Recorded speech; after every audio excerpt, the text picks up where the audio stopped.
ஓம் நம சிவாய. ஞான பிரகரணம். சூத புராணிகர் சௌனகாதி முனிவர்களை நோக்கி கூறலானார். நீங்கள் மகா புண்ணியசாலிகள். நான் பூர்வத்தில் கேட்டதை உங்களுக்கு சொல்லுகிறேன், கேளுங்கள். ஒரு காலத்தில் பிரம்மதேவர், நாரதர், சனத்குமாரர், வியாசர், கபிலர் முதலியவர்கள் ஒன்று கூடி நிச்சயித்துக் கொண்ட விஷயமாவது, ஞானதுரு, ஞானம், ஞேயம் ஆகிய இம்மூன்றும் பிரம்மாதி குண பரியந்தமாக காணப்படும். அதாவது ஞானதுரு, ஞானம், ஞேயம் அப்படின்னா பார்க்கின்றவனும் ஞானத்தால் பார்க்கப்படுகின்ற பொருளும் என்று அர்த்தமாம். இவ்வுலகம் முழுவதும் சிவஸ்வரூபமே அன்றி பிரிதில்லை. இச்சை உண்டான போது உலகம் சிருஷ்டிக்கப்படுகிறது. தன்னால் படைக்கப்பட்ட சகல பிரபஞ்சத்தையும் தானே சாட்சிபூதமாக சிவபெருமான் பார்த்து கொண்டு இருக்கிறார். பிரபஞ்சவாசிகள் யாவரும் மாயாவயப்பட்டவர்கள். ஆதலின் சிவபெருமானை ஒருவரும் அறிகிலர். சூரியன் ஆகாயத்திலிருந்து ஜல நதிகளில் பிரதிபிம்பித்தவாறு யாவற்றிலும் பிரவேசித்து இருக்கிறார். நிச்சயமாக விசாரிக்கும் போது பிரவேசமே கிடையாது. மீண்டும் தாமாகவே விளங்குகிறார். அஞ்ஞானத்தால் த்விதம் என்பது மனப்பிராந்தி ஆகும். வைசேஷிக சாஸ்திரங்களில் த்விதம் கூறப்படுகிறது. சிவபெருமானுடைய அம்சமே ஆன்மாக்கள். அவை மல சம்பந்தத்தால் ஜீவன் எனப்படும்.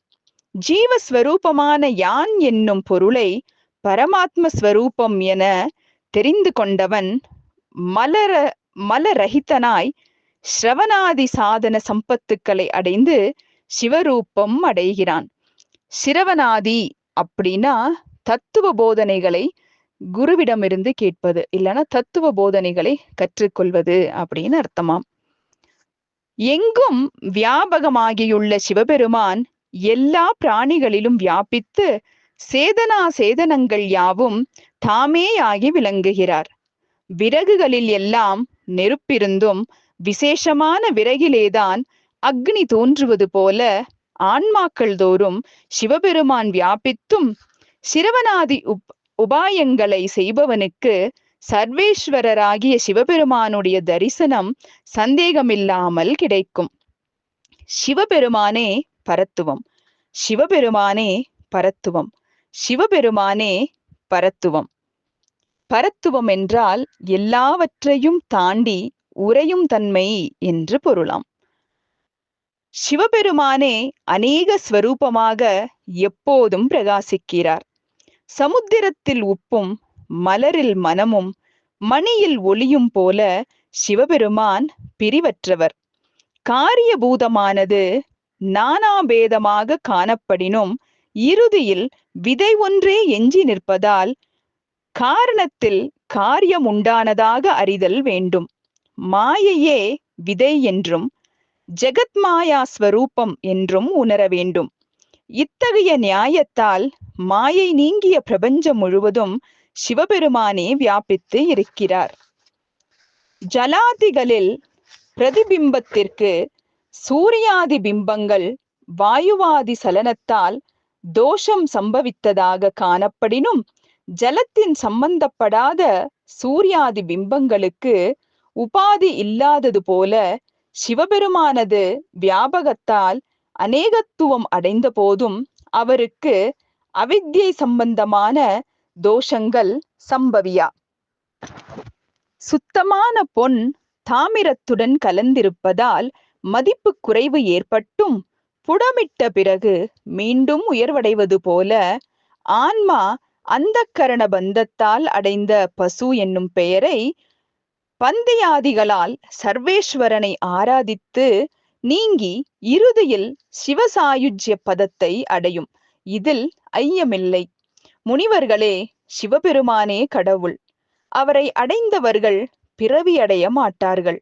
இத்தகைய இறைவனிடத்தில் பக்தி உண்டாவதற்கு 1000 பிறவிகளில் சிறப்பான தவம், தானம், விரதம் முதலியவற்றை செய்து சிவபக்தனாக வேண்டும்.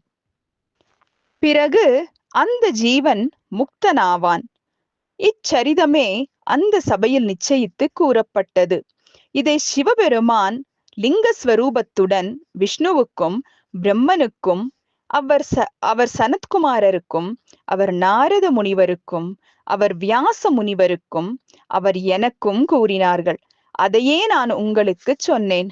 நீங்களும் இதை பக்தர்களுக்கு விளக்கமாக சொல்லுங்கள். இவ்வாறு சூத முனிவர் கூறினார். அதை கேட்ட முனிவர்கள் ஆனந்தமாகி எங்கள் மனத்தில் இருந்த சந்தேகங்கள் நீங்கின என்றார்கள். சூத முனிவர் மீண்டும் சொல்ல துவங்கினார். சௌனகாதி முனிவர்களே, இந்த சரிதங்களை வியாச பகவானின் மாணவன் சொன்னது என்று உறுதியாக கொண்டு நாஸ்திகருக்கும் ஸ்ரத்தையில்லாதவருக்கும் பக்தியில்லாதவருக்கும் பணிவிடை செய்யாதவருக்கும் சொல்ல வேண்டும். 14 புராணங்களையும் இதிகாசங்களையும் வேதார்த்தங்களையும் பலமுறை ஆராய்ந்து உணர்ந்து இதுவே சாரமானது என்று வியாச பகவான் கூறி அருளினார். இந்த விஷயங்களை கேட்பதால் பக்தியற்றவர்களுக்கும் பக்தி உண்டாகும். பக்தி உடையவர்களின் பக்தி மேலும் அதிகரிக்கும். இதை ஒருமுறை கேட்பதனால் ஒருவனுடைய பாவங்கள் எல்லாம் நசிக்கும். 2 முறைகள் கேட்பதனால் சிவபக்தி உண்டாகும்.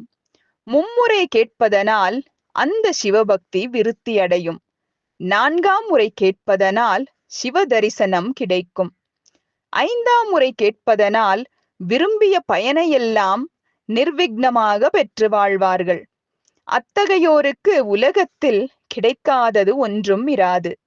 பூர்வத்தில் சில மன்னர்கள் இந்த ஞான சம்ஹிதையை 5 முறைகள் கேட்டு சிவதரிசனம் பெற்று சிறப்பான மனோபிஷ்டாங்களை பெற்று வாழ்ந்திருந்தார்கள்.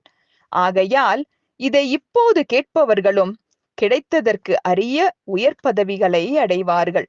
அதாவது நாம இன்னைக்கு வரைக்கும் நம்ம கேட்ட கதைய ஞான சம்ஹிதைன்னு சொல்றாங்க. இந்த சிவமகா புராணத்துல இன்னைக்கு வரைக்கும் நம்ம ஞான சம்ஹிதையை கேட்டிருக்கோம். இவ்வாறு சூத புராணிகர் கூறியதும் சௌனகர் முதலான முனிவர்கள் வியந்து விலை உயர்ந்த பீதாம்பரம் முதலிய ஆடைகளையும் சந்தன புஷ்பங்களையும் ஆபரணங்களையும் சூத முனிவருக்கு பாத காணிக்கையாக வைத்து அவரை பூஜித்து புகழ்ந்து சாஷ்டாங்கமாக நமஸ்கரித்து பரமானந்தம் அடைந்தார்கள். சூத முனிவரும் சந்தோஷத்துடன் இருந்தார்.